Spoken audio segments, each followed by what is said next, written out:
And welcome back to Talk of the Town. Man, oh man. Hey, we got a great show today. Always. You missed it. We interviewed Brandon Grimes, who's going to be doing a big performance at Milton High. He was Gaston, right? Gaston, that's right. I loved that production. Right. That was wonderful. And we also did Phil Matthews, who has a political blog called the Milton View Blogspot. So, interesting show. And now we have the great Eileen Maher. So, Eileen, what are we going to be talking about today? So, tell us about some movies. Okay, I'm going to talk about a couple of movies. Actually, it might just be one movie that's still out in the theaters, and two movies out in the theaters, 2 on DVD. Talk also, if we have any time at the end, about a bunch of new releases on DVD. Let's do it. All right, let's start.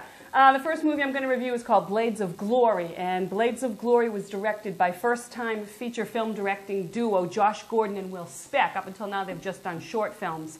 But Blades of Glory tells the story of 2 male champion figure skaters, the blonde, soft-spoken, baby blue leotard-wearing Jimmy McElvoy, played by John Heder of Napoleon Dynamite fame, and the flashy, rock star wannabe Chaz Michael Michaels, played characteristically manic by the ever-popular Will Ferrell of Talladega Nights, Elf, and the recent Stranger Than Fiction movie, which if you haven't seen that, I think I reviewed that last time. That's out on DVD. I highly recommend that. Is this the movie where the guy's holding the other guy by the crotch? And yes. Going around? I saw that picture. Yes. My son thought it was a funny movie. It's very funny. The film's opening montage detailing each skater's rise to fame is a brilliant spoof of all those schmaltzy Olympic biopic bits we're subjected to every time the Olympics rolls around. And for a brief moment, I thought this film might rise above the silly spectacle that I was anticipating.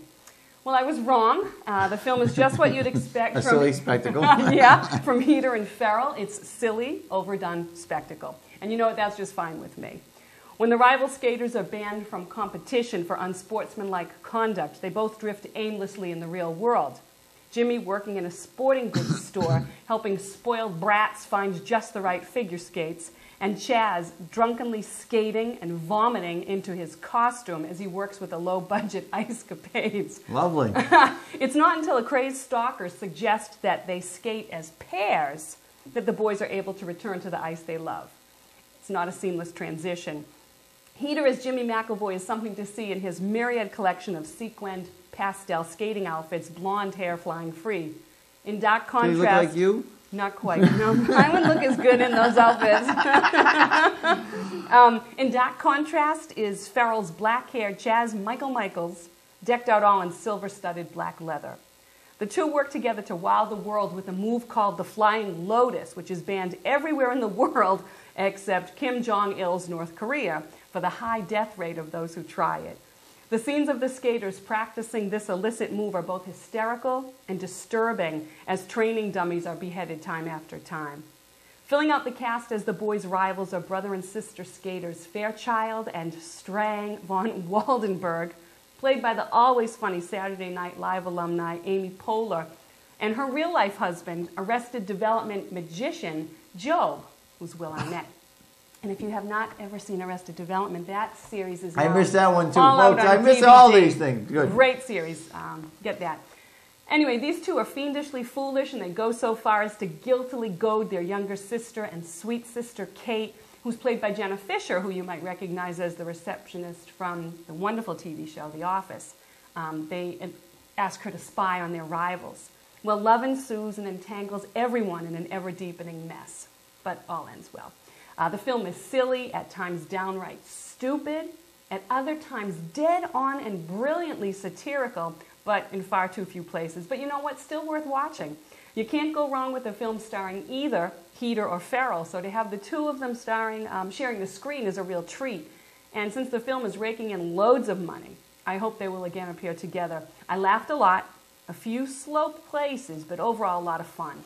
It's PG-13 for language, some sexuality, and some risky dialogue, but really funny. And risky moves. Yeah. Any of the real professional skaters that you recognize in the movie? Yeah. Some of the judges are real skaters. I think Scott Hamill, you know who I'm talking about. I don't really know all the skaters that well, but yeah, there are some of the real skaters, I think, as judges. She drinks beer and watches hockey. She doesn't watch the figure skating. No, I'm trying to think. Peggy Fleming and Dorothy Hamill. Yeah. I think. Oh, Dorothy Hamill, not Scott I think Hamill. not Scott. Scott something. Hamilton. Scott Hamilton's name. Anyway, yeah, there's a few Whatever. real skaters making little cameos in it. So it was cute. It was funny. PG-13. 2 thumbs up. Not for the youngest kids in the family. All right. All right, the next movie I'm going to review actually just left the theater, so it's probably going to be a couple of months before it's out on DVD, but I figured let me review it anyway. Our viewers will be ready for it. You'll be ready for it.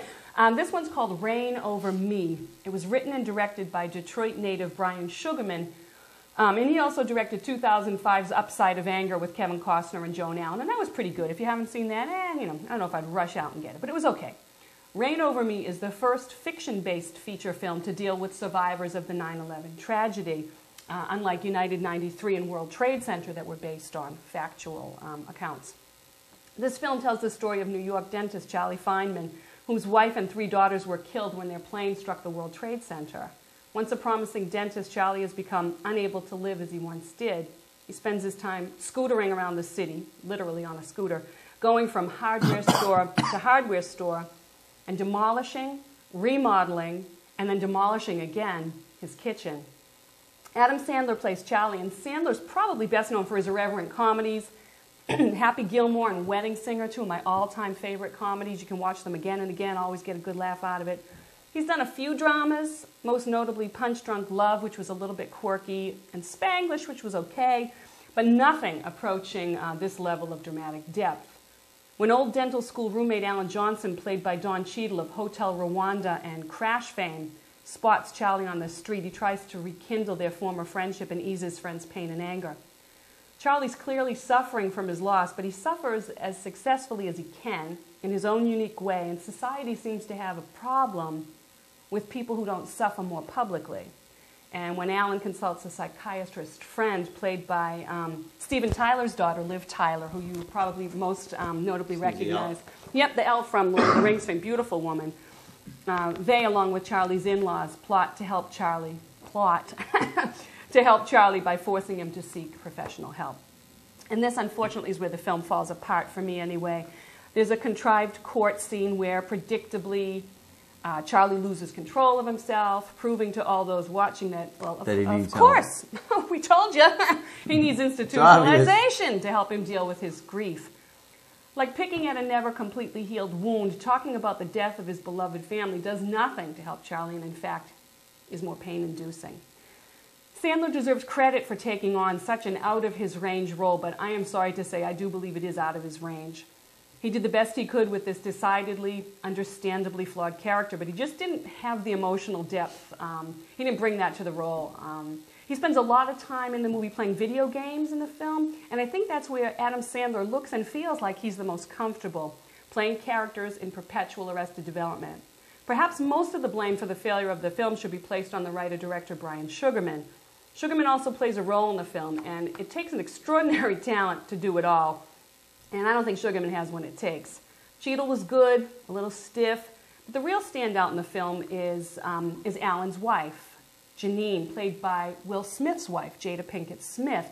Her performance as a wife, a little wary of her husband's quirky, sad friend, is definitely the most believable and heartfelt in the film.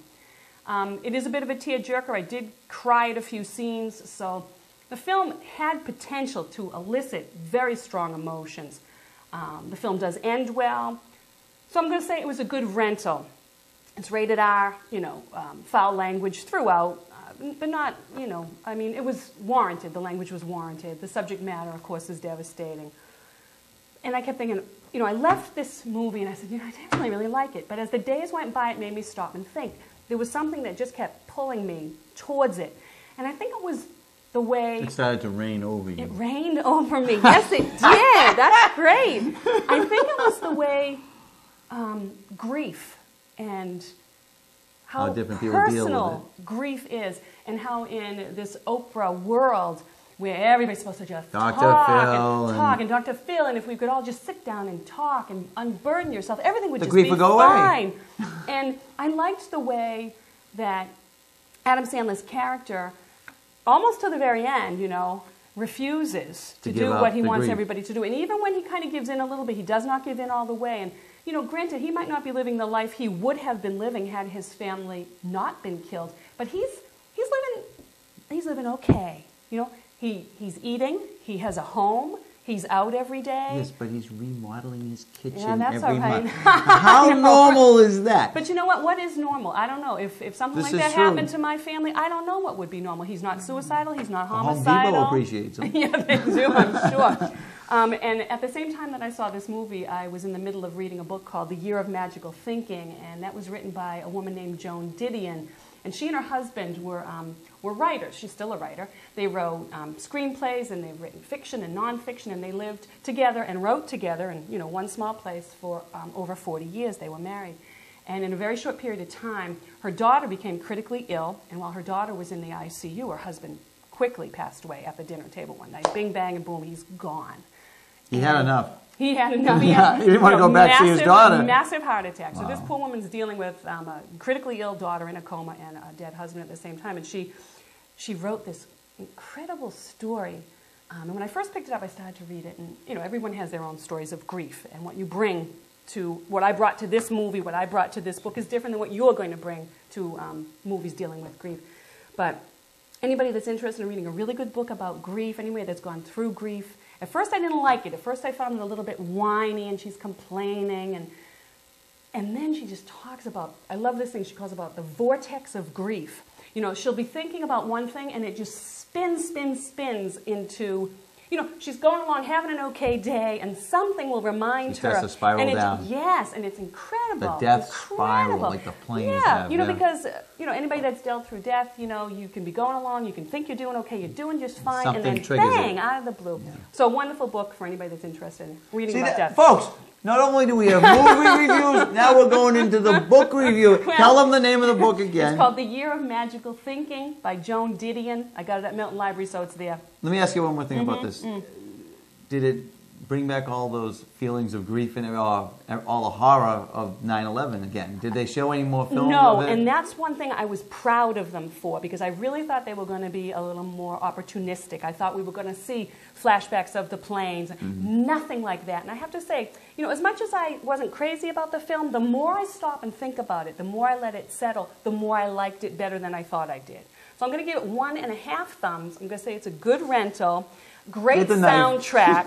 Yeah. Great soundtrack. I would have done things a little differently, and I think I could have done things a little bit better. Eileen is planning to have her own movie one day, so we'll see how well she does it. So Reign Over Me was the name of that. Reign Over Me. Not all bad film. Not an all bad film. Not an all bad film. And if you don't pay the price at the theater... No, I definitely rent it, though. And it's not in the theaters anymore, but it should be out on rental in just a couple of months. So Reign Over Me.